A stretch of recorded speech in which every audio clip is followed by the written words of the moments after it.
الحمد لله رب العالمين والصلاة والسلام على حبيبه محمد وآله وصحبه أجمعين. أعوذ بالله من الشيطان الرجيم. بسم الله الرحمن الرحيم. إن الذين يكفرون بآيات الله ويقتلون النبيين بغير حق ويقتلون الذين يأمرون بالقسط من الناس فبشرهم بعذاب أليم. أولئك الذين حبطت أعمالهم في الدنيا والآخرة وما لهم من ناصرين. ألم تر إلى الذين أوتوا نصيبا من الكتاب يدعون إلى كتاب الله ليحكم بينهم ثم يتولى فريق منهم وهم معرضون. ذلك بأنهم قالوا لن تمسنا النار إلا أياما معدودات وغرهم في دينهم ما كانوا يفترون. فكيف إذا جمعناهم ليوم لا ريب فيه ووفيت كل نفس ما كسبت وهم لا يظلمون. اللهم سبحانك لا علم لنا إلا ما علمتنا إنك أنت العليم الحكيم. مولاي صل وسلم دائما ابدا على حبيبك من زانت به الرسل. ان الذين يكفرون بآيات اللہ، ایسے لوگ جو اللہ جل شانہ کی آیات و احکام کا انکار کرتے ہیں،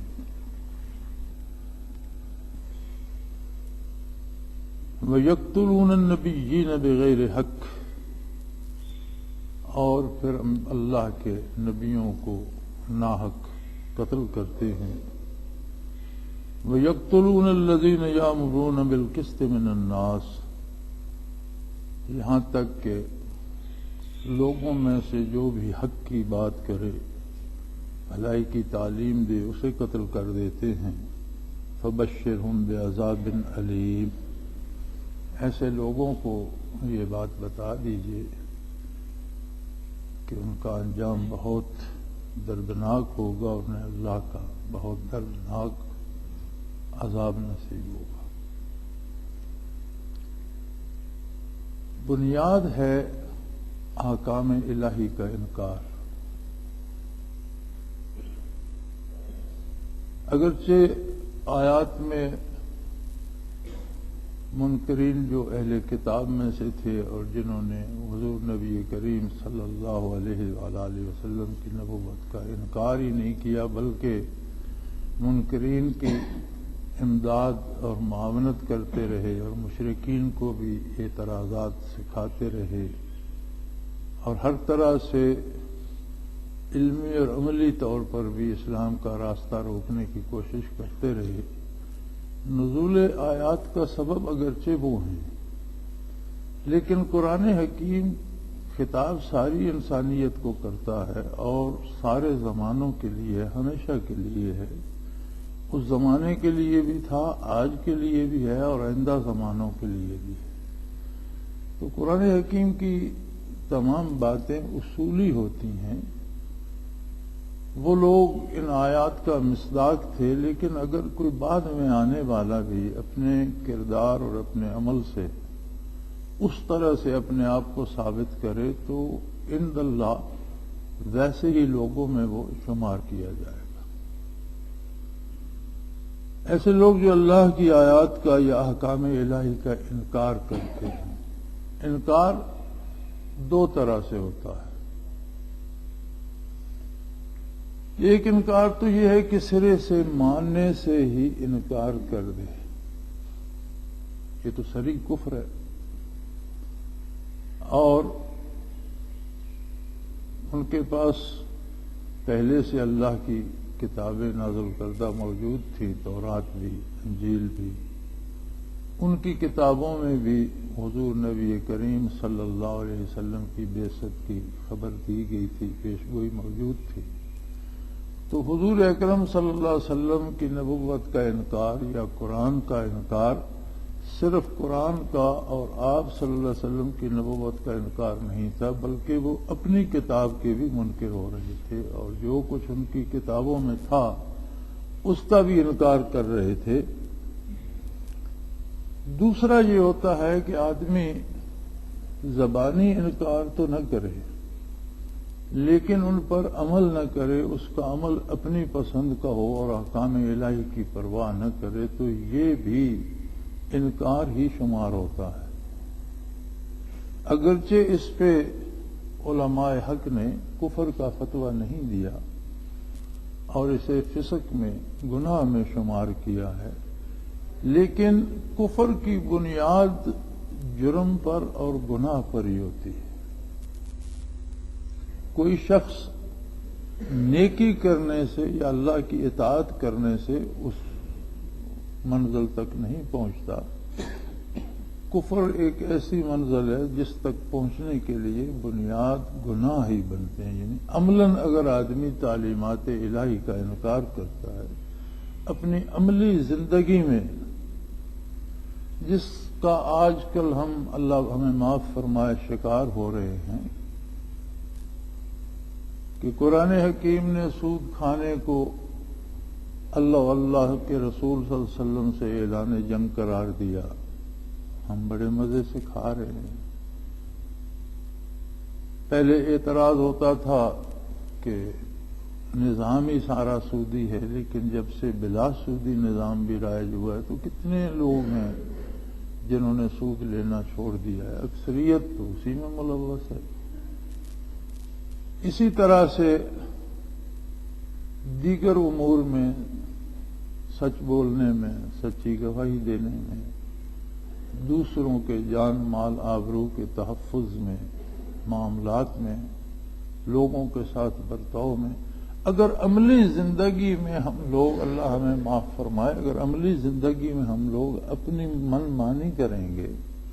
اللہ کے رسول کی اطاعت نہیں کریں گے، تو عملاً یہ بھی انکار کی ایک صورت ہے۔ اور یہ ایسا جرم ہے کہ جو بڑھتے بڑھتے نہ صرف انکار تک لے جاتا ہے بلکہ اس سے شدید جرم تک لے جاتا ہے کہ جن لوگوں نے اللہ کی آیات کا انکار کیا تو ان کی بدنصیبی اس طرح بڑھی اور ان کے دل اتنے سخت ہو گئے اور قلوب اتنے سیاہ ہو گئے کہ پھر انہوں نے انبیاء علیہ الصلوۃ والسلام کو ناحق قتل کیا۔ ناحق قتل فرمانے سے قرآن حکیم کی مراد یہ ہے کہ وہ خود بھی سمجھتے تھے کہ یہ لوگ حق پر ہیں اور ہم انہیں ظلماً شہید کر رہے ہیں، ورنہ تو قتل انبیاء ویسے ہی ناحق تھا، ظلم تھا، لیکن یہ اور بھی بڑا ظلم ہے کہ وہ جانتے تھے، سمجھتے تھے کہ جو لوگ یہ بات کہہ رہے ہیں وہ حق ہے، لیکن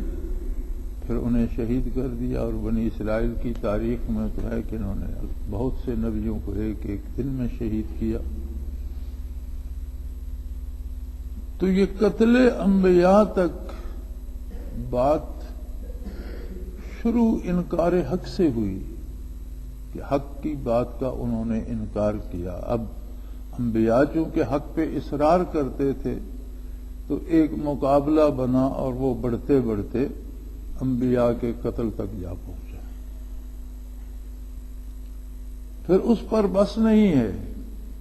پھر ساری زندگی وہ اس مصیبت میں مبتلا ہو گئے کہ جو بندہ بھی حق کی بات کہتا وہ اس کے دشمن ہو جاتے اور ایسے لوگوں کو بھی قتل کر دیتے جو انصاف کی بات کرتے تھے۔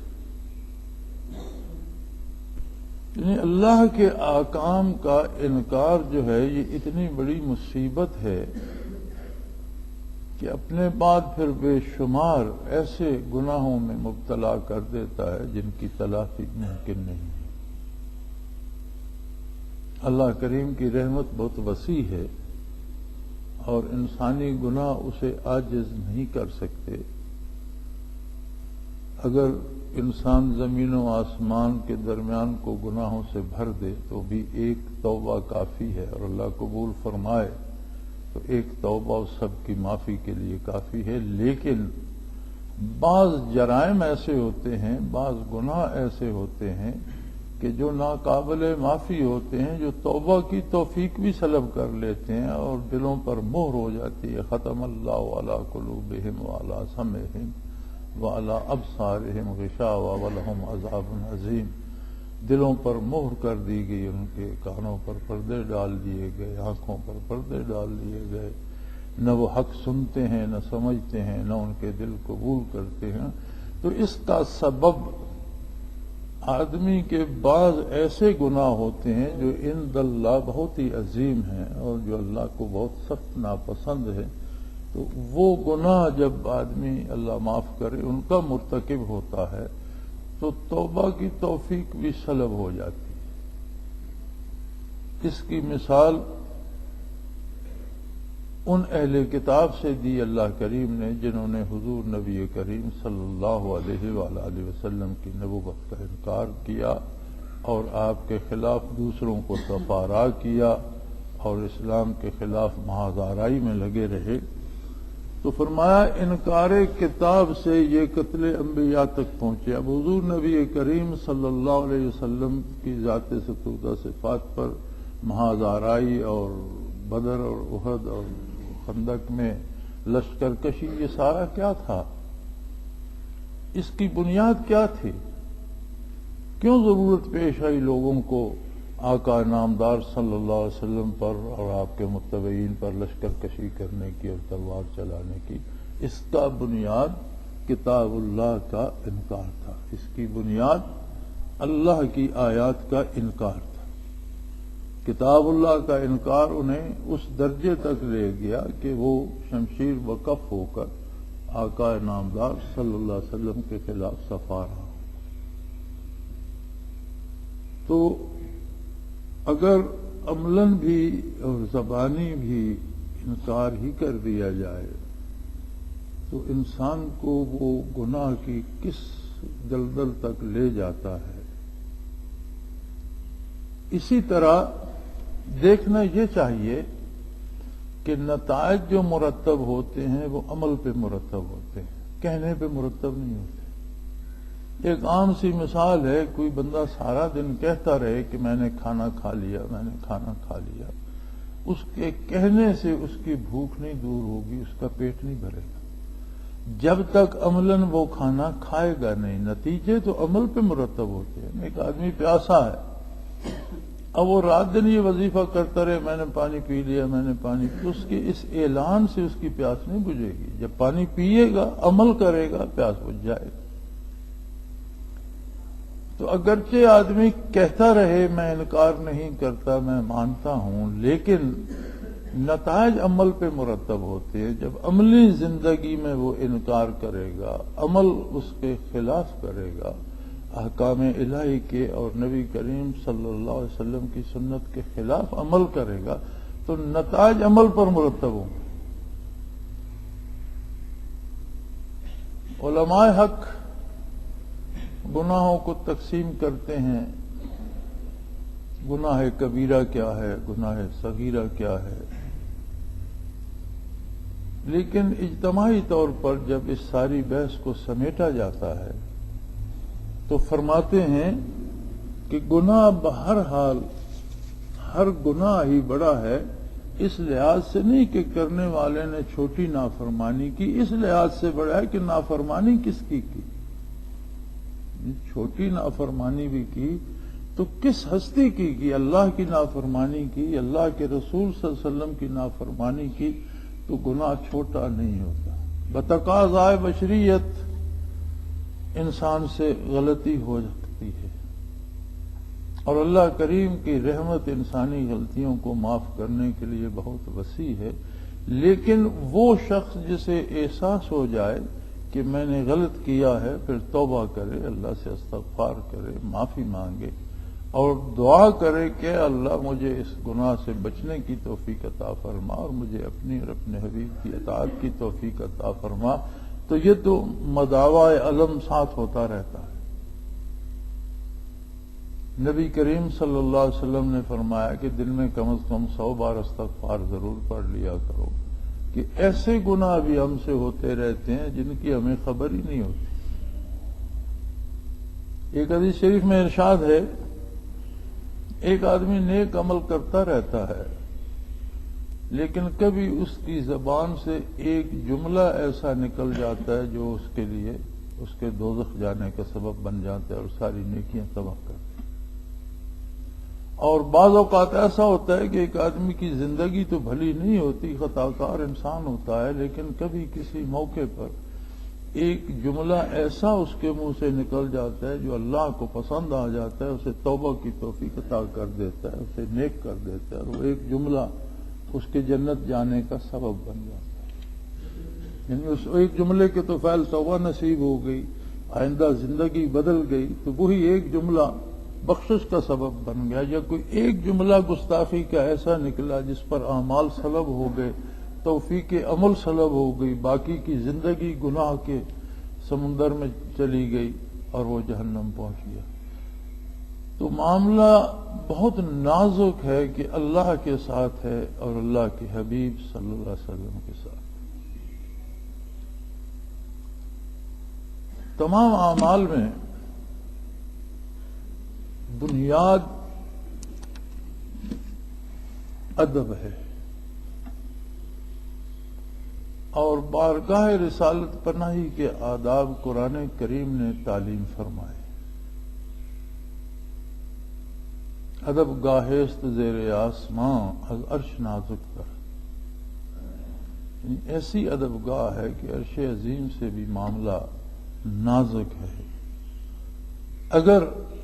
غیر شعوری طور پر بھی حضور کی مجلس میں کسی کی آواز بلند ہو گئی تو فرمایا اس کے تمام نیکیاں سلب ہو جائیں گی اور اسے اللہ کی بارگاہ سے رد کر دیا جائے۔ جب یہ آیت کریمہ نازل ہوئی لا ترفعوا اصواتکم فوق صوت النبی، تو اس کے مخاطب میں اور آپ نہیں تھے، بہت بڑے عظیم لوگ تھے، وہ عظیم لوگ جنہوں نے مکہ مکرمہ میں قربانیاں دیں، 13 برس کی مکی زندگی میں مختلف مصائب جھیلے، وہ عظیم لوگ جو بدر و احد میں ہم رکاب رہے، وہ عظیم لوگ جن کے چہروں پہ اور جن کے سینوں پہ زخموں کے نشان تازہ تھے، وہ عظیم لوگ جنہوں نے مال جان اسباب اللہ کی راہ میں دے دیا۔ جب یہ تنبیہ کی جا رہی تھی تو مخاطبین اول وہ عظیم لوگ تھے کہ ساری نیکیاں بجا، ساری نیکیاں درست، ساری قربانیاں صحیح، لیکن اگر غیر شعوری طور پر بھی گستاخی ہو گئی بارگاہ رسالت پناہی میں تو پھر کسی کی نیکی کی کوئی قیمت نہیں۔ تو ماں و شمار تو کسی قطار میں بھی نہیں ہے، ہماری تو حیثیت کیا، ہم کس شمار قطار میں۔ پھر اگر ہم اتنی اس کم حیثیت کے باوجود اتنی جرأت کریں کہ ہم عظمت رسالت کو خیال میں نہ رکھیں اور زندگی کو حضور صلی اللہ علیہ وسلم کی سنت سے آزاد کر کے، دو ہی تو راستے ہیں، یا وہ راستہ ہے اللہ و اللہ کے رسول کا ہے اور اس کے باہر دوسرا راستہ شیطان کا ہے، تیسرا کوئی راستہ نہیں۔ یا ایھا الذین آمنوا ادخلوا فی السلم کافہ، اے ایمان والو۔ آپ اس آیہ کریمہ میں خطاب دیکھیں کہ مخاطب وہ لوگ ہیں جو کلمہ پڑھتے ہیں، جو دعوی ایمان رکھتے ہیں، جنہیں اللہ کی عظمت پہ ایمان ہے، اس کی توحید کو ماننے والے، نبی کریم صلی اللہ علیہ وسلم کی رسالت اور ضروریات دین کو ماننے والے آمنو تو وہی کہلائیں گے۔ انہی کو حکم ہو رہا ہے کہ تم نے ایمان کا دعویٰ تو کیا، ماننے کا اقرار تو کیا، لیکن عملی طور پر ادخلوا فی السلم کافہ، سارے کے سارے اسلام کے اندر آ جاؤ۔ کہہ دینا کافی نہیں ہے، عملی طور پر اندر آ جاؤ، اور اگر اسلام کی حدود کے باہر کوئی قدم رکھتے ہو تو فرمایا وَلَا تَتَّبِعُوا خُطُوَاتِ الشَّيْطَانِ، شیطان کے نقوش پا پر مت چلو، یعنی اسلام کے باہر جو راستہ بھی ہے وہ شیطان کا راستہ ہے۔ تو اللہ کریم معاف فرمائے، ہمیں اس کا اطلاق اور احتساب اپنی ذات کے حوالے سے کرنا چاہیے، اور اللہ کریم سے یہ توفیق مانگنی چاہیے کہ وہ ہمیں حضور نبی کریم صلی اللہ علیہ وسلم کی اطاعت کی توفیق عطا فرمائے۔ ہمارا زندگی کا کچھ ڈھب بدل گیا ہے، اور آج اگر معاشرے میں دیکھا جائے تو ہر انسان شاکی ہے، خود سے نالاں ہے،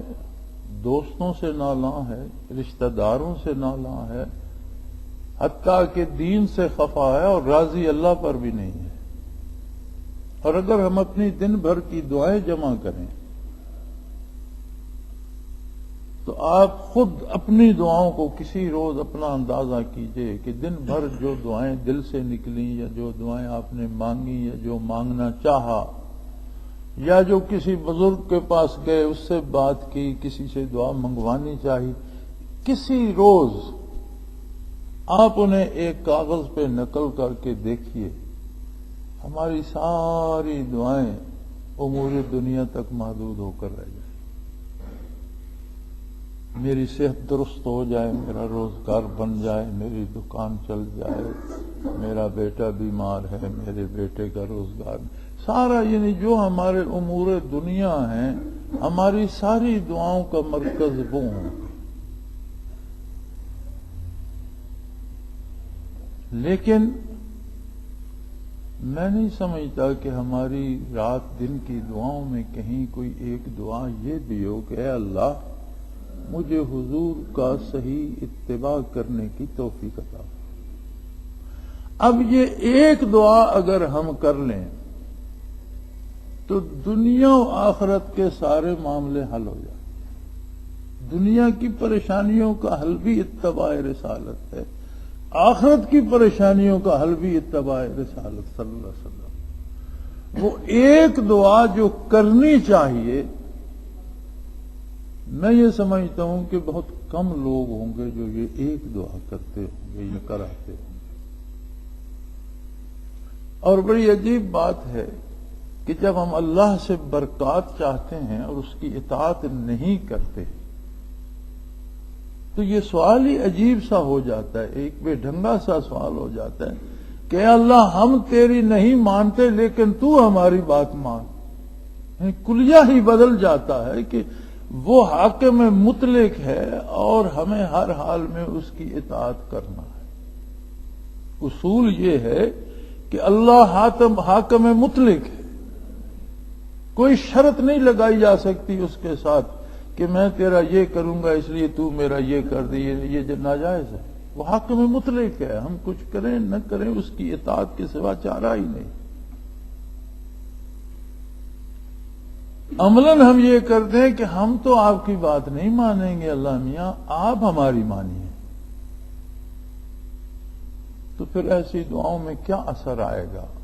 اس کا کیا نتیجہ ہوگا؟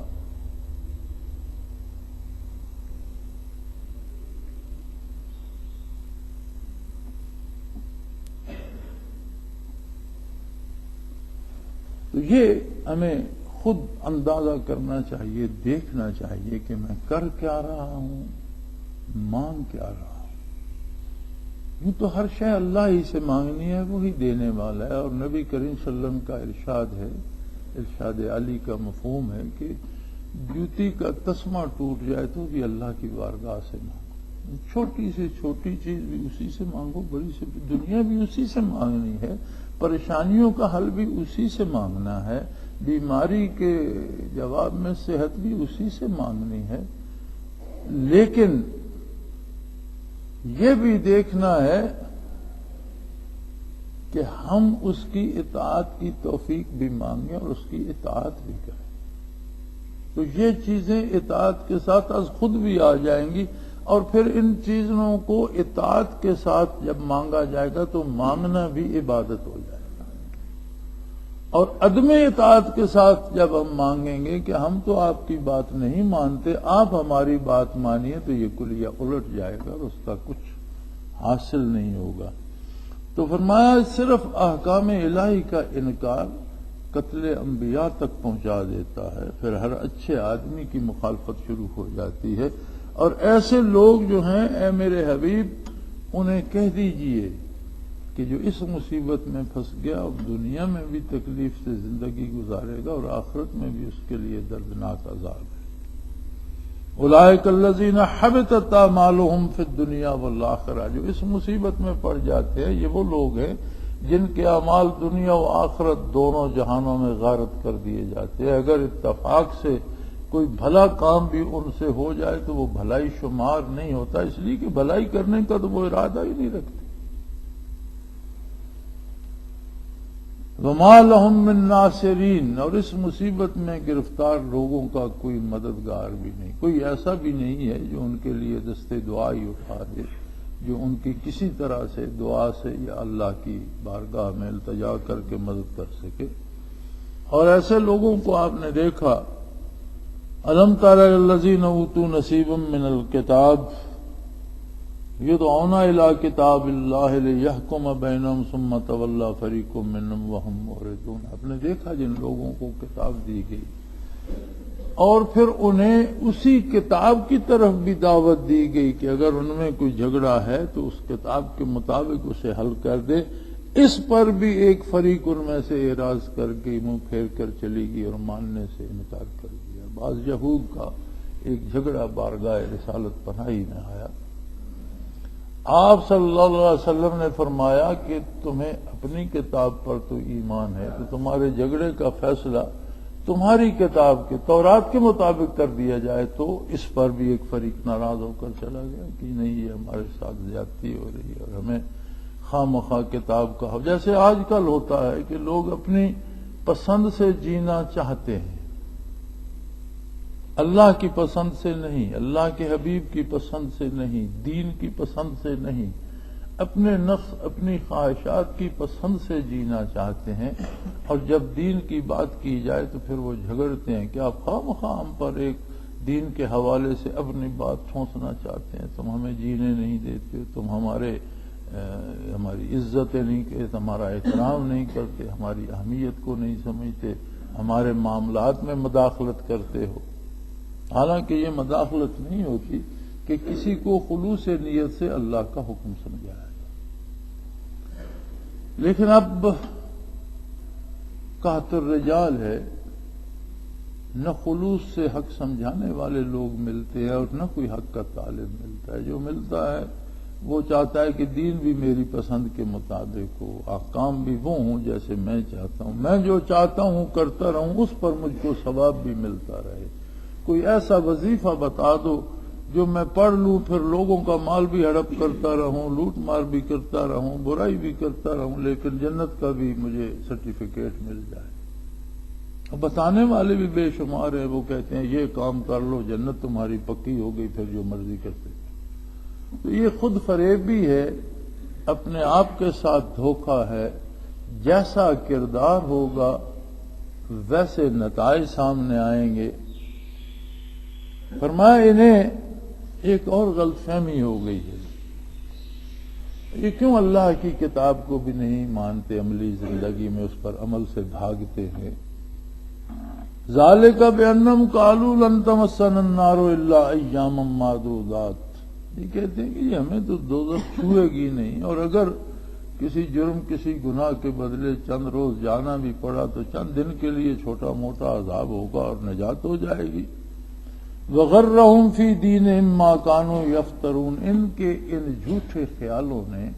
ان کی ان افتراء پردازیوں نے انہیں دین میں دلیر کر دیا ہے، دین کی اطاعت سے گریزاں ہیں، دین پر عمل نہ کرنے میں دلیر ہو گئے ہیں، کہ ان کے ذہنوں میں یہ بات آ گئی ہے کہ اب تم نے یہ کام کر لیا جنت تو تمہاری ہو گئی، دوزخ میں تو تمہیں جانا نہیں ہے، موج کرو۔ جس طرح آج ہم مسلمانوں میں بھی بے شمار طبقے ایسے ہیں جو کہتے ہیں جناب یہ کام کر لو جنت آپ کی پکی ہو گئی، پیر صاحبان بھی ہیں، علماء حضرات بھی ہیں، تبلیغ والے دوست بھی ہیں، وہ بھی سند دے دیتے ہیں کہ ایک سے روزہ بھی لگا لو تم جنتی ہو گئے، بھی سے روزہ لگا کر اس سے روزے کے بدلے میں اس کی عملی زندگی کی اصلاح ہو جائے تو واقعی جنتی ہو گئے۔ لیکن سے روزہ کیا 3 سال بھی لگائے اور عمل وہیں کا وہیں رہا، کردار ویسا ہی رہا، تو وہ 3 سال بھی ضائع گئے، اس پر جنت کی سند کیسے دی جا سکتی؟ اسی طرح پیر صاحبان ایک وظیفہ بتا دیتے ہیں، یہ وظیفہ پڑھتے رہو جنت تمہاری ہے، وظیفہ پڑھتے رہو جو جی چاہے کرتے رہو، اس طرح تو جنت نہیں ملے گی۔ اگر اس میں واقعی وہ وظیفہ اچھا ہے، اس میں کوئی تاثیر ہے، تو بندے کا یقین مستحکم ہونا چاہیے، اتنا مضبوط کہ اس کے کردار کو بدل دے، اس کے اعمال نیک ہو جائے۔ یعنی ہر وہ بات جس کے نتیجے میں عملی زندگی میں نیکی آ جائے، وہ تو واقعی جنت میں لے جانے والی بات۔ لیکن اگر عملی زندگی ویسی ہی رہی تو اللہ کریم فرماتا ہے یہ تو افتراء پردازی ہے، یہ تو جھوٹ باندھنے والی بات ہے کہ بھئی یہ کر لو جنت تمہاری ہو گئی۔ اور فرمایا یہ اہل کتاب کے جو یہود اور نصارہ جو کتاب کا انکار کر کے بھی عملی زندگی میں نہیں مانتے، بھاگ جاتے ہیں، اس کے پیچھے ان کی یہ غلط فہمی ہے کہ ہم چونکہ یہودی ہیں یا ہم چونکہ نصارہ ہیں تو جنت تو ہماری ہے ہی، ہمیں جانا تو جنت ہی میں ہے، تو پھر ہم بات کیوں مانیں؟ جنت تو بہرحال ہماری ہے۔ اگر کچھ دن کسی غلطی کی پاداش میں دوزخ میں جانا بھی پڑا تو 2-4 روز کی سزا ہوگی، ہمیں اللہ دوزخ میں نہیں رکھے گا، رہنا تو ہمیں جنت ہی میں ہے۔ تو یہی حال آج ہماری زندہ، اور ہم چاہتے ہیں، یہ نہیں کہ کوئی ہمیں زبردستی، ہم یہ چاہتے ہیں۔ اور بڑی عجیب بات میں نے پیروں میں بڑی عجیب بات دیکھی ہے کہ یہ فلاں حضرت کے مرید ہیں، اس نے ہمیں خلافت دی۔ اب یہ کوئی نہیں دیکھتا کہ اس نے مجھے کوئی ذکر اذکار تعلیم کرائے، کیا کیے، مجھے کوئی کیفیات نصیب ہوئیں، کوئی برکات نبوت میں سے حصہ مجھے ملا، میری عملی زندگی، میرا یقین تبدیل ہوا، کیا مجھ میں تبدیلی آئی کہ مجھے خلافت؟ کچھ بھی نہیں۔ ایک چوغا پہن لو، تسبیح پکڑ لو، خلیفہ بن گئے۔ وہ اس پہ خوش ہے، میں خلیفہ ہو گیا، نہ اپنی اصلاح کی فکر ہے، نہ اگلوں، خود بھی خوار ہو رہا ہے، دوسروں کو بھی خراب کر رہا ہے، اور اس خود فریبی میں مبتلا رہنا چاہتا ہے، حالانکہ اسے پتا ہے اس کے اندر کچھ بھی نہیں، اسے پتا ہے اس کے پاس کوئی کیفیت نہیں، لیکن اس پہ خوش ہے میں خلیفہ ہوں۔ بھئی کس بات کا خلیفہ ہے، کس بات کی پیری ہے؟ اگر کوئی مثبت تبدیلی نہیں آتی عقیدے میں بھی، عمل میں بھی، کردار کی اصلاح نہیں ہوتی، تو کس بات کی پیری، کس بات کی خلافت؟ لیکن لوگ اپنے آپ کو دھوکہ دے کر خوش رہتے ہیں۔ تو فرمایا اس وقت کیا حال ہوگا، فَكَيْفَ إِذَا جَمَعْنَاهُمْ لِيَوْمٍ لَا رَيْبَ فِيهِ، اس وقت کیا ہوگا جب ان سب کو اس دن اکٹھا کیا جائے گا جس کے واقع ہونے میں کوئی ادنا سا شک نہیں۔ جب قیامت قائم ہوگی، سب کو اٹھ کر بارگاہ الوہیت میں پیش ہونا پڑے گا، تو اس وقت کیا ہوگا؟ ہماری جو سوچیں ہیں یا جو لوگوں نے جو جوڑ رکھا ہے کہ میں خلیفہ ہوں، میں پیر ہوں،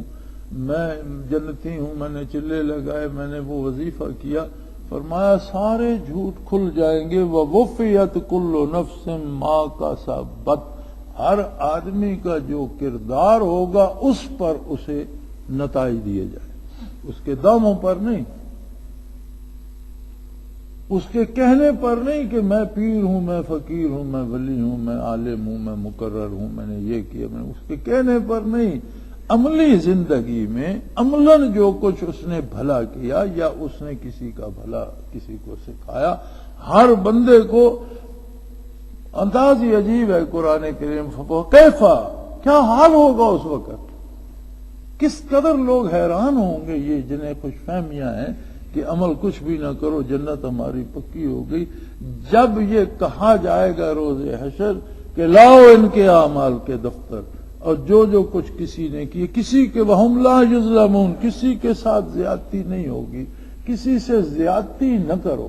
لیکن جو کچھ اس نے کیا ہے اس پر نتائج مرتب کرو۔ تو جب عمل کا میدان خالی ہوگا تو ملے گا بھی کچھ نہیں، اور اگر اعمال غلط ہوں گے تو سزا ملے گی۔ دعویٰ تھا جنت پانے کا، وہاں جا کر آنکھ کھلی تو پتہ لگا کہ پہلے تو شاید کچھ نہیں، سزا ملنے والی ہے، تو کیا ان کا حال کیا ہوگا؟ قرآن کریم کا یہ سارے باتیں بتانے کا مقصد یہ ہوتا ہے کہ ہم اسے اپنے آپ پر لاگو کریں۔ ہم بے فکر ہو جاتے ہیں، یہ آیت کافروں کے حق میں ہے، یہ آیت صحابہ کے حق میں ہے، یہ فلاں کے حق میں، اور ہم فارغ ہیں۔ نہیں، قرآن کریم کا مخاطب ہر بنی آدم ہے، ہر انسان ہے، میں بھی، آپ بھی، جو گزر گئے وہ بھی، جو آنے والے ہیں وہ بھی، روئے زمین پہ سارے جو انسان بستے ہیں یہ سارے قرآن کے مخاطب ہیں، خواہ وہ قرآن کے خلاف لڑائیاں لڑ رہے ہیں، قرآن انہیں دعوت عمل دے رہا ہے۔ ان میں سے بھی کسی میں سے بھی جو بھی قرآن کو قبول کرے، اللہ کی رحمت کا دروازہ کھلا ہے، باب توبہ کھلا ہے، سب کو مخاطب کرتا ہے۔ لہذا ہم جب قرآن سناتے ہیں، سنتے ہیں،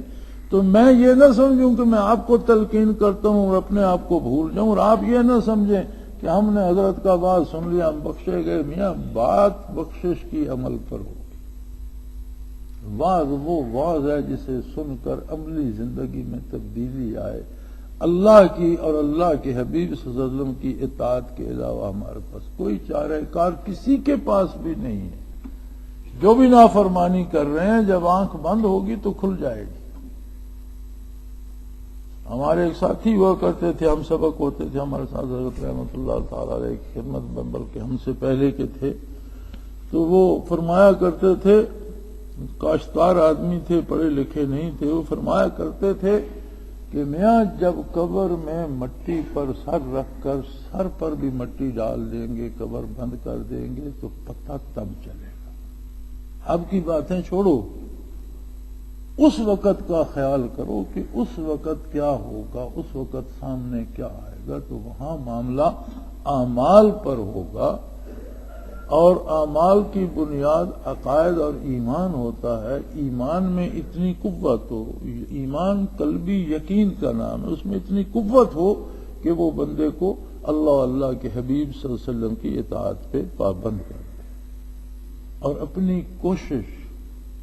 اپنی کاوش اور اپنی دعا میں یہ بات بنیادی طور پر رکھ لو کہ اگر صحت کے لیے بھی دعا مانگنی ہے تو پہلے سلامتی، ایمان اور توفیق عمل کی دعا مانگو اور پھر صحت کی دعا مانگو۔ یہ اتنا ضروری ہے کہ بھوکے ہو، پیاسے ہو، غذا کے لیے ہاتھ اٹھائیں تو پہلے ایمان و توفیق عمل مانگو، اور غذا بھی اللہ سے، خوراک بھی مانگو، دنیا بھی مانگو، ضرورتیں مانگو۔ ایک ولی اللہ مکہ مکرمہ میں تشریف فرما تھے اور تقریر کر رہے تھے کہ جو تکلیفیں آتی ہیں، بیماری آتی ہے، تو یہ بھی اللہ کی ایک نعمت ہے بھی اللہ کا احسان ہے کہ بہت سی، حضور کا ارشاد ہے کہ مومن پہ جو تکلیف بھی آتی ہے وہ اس کی گناہوں کی معافی کا سبب بن جاتی ہے، تو اس لحاظ سے وہ بھی نعمت ہوتی ہے اللہ کی۔ تو وہ اسی بات پہ، اسی موضوع پہ تقریر فرما رہے تھے۔ جب انہوں نے تقریر ختم کی تو ایک آدمی نے عرض کی کہ حضرت میں تو اس لیے حاضر ہوا تھا کہ میں تو بہت زیادہ بیمار ہوں اور بڑا عرصہ ہو گیا، تو میری شفا کے لیے دعا کریں۔ تو ایک مولانا جو وہ حالات لکھتے ہیں وہ فرماتے ہیں کہ میں بڑا حیران ہوا کہ دیکھیں ابھی تو حضرت فرما رہے تھے کہ بیماری اللہ کی نعمت ہے، اب یہ بندہ کہہ رہا ہے کہ میری بیماری دور کرنے کے لیے دعا کرے، تو اب کیا کرتے ہیں؟ گھنٹہ تو تقریر فرمائی کہ نعمت ہے تو اب پھنس گئے۔ تو فرماتے ہیں میں نے دیکھا حضرت نے ہاتھ اٹھایا، انہوں نے دعا کی، اللہ یہ بندہ تیری اس نعمت سے تھک گیا ہے، کمزور ہے، اس کی اس نعمت کو صحت کی نعمت سے بدل دے۔ بیماری بھی نعمت ہے، اس میں ناشکری نہیں کرتا، لیکن یہ کمزور ہے اللہ، اس میں قوت برداشت جواب دے گئی ہے، تو اس کی بیماری والی نعمت کو صحت کی نعمت سے بدل دے۔ ملنا تو سب وہیں سے ہے۔ آدمی کمزور ہے، بھوک میں تھک جاتا ہے، بے روزگاری میں تھک جاتا ہے، بیماری میں تھک جاتا ہے، تو شفا بھی مانگے، اس سے اپنی رحمت میں وسعت رزق بھی مانگے، لیکن ایمان اور توفیق عمل کے ساتھ، چونکہ یہ بنیاد ہے۔ اب صحت تو زندگی کے ساتھ ہے نا، زندگی نہیں تو پھر صحت کس کام کی؟ ایمان اور توفیق عمل زندگی ہے، باقی ساری چیزیں اس کے ساتھ چاہیے۔ اللہ کریم ہماری خطاؤں سے درگزر فرمائے، توفیق عمل، ایمان اور یقین محکم عطا فرمائے، اور گمراہ لوگوں کی تائید اور ان کے اتباع سے محفوظ فرمائے۔ وآخر دعوانا الحمدللہ رب العالمین۔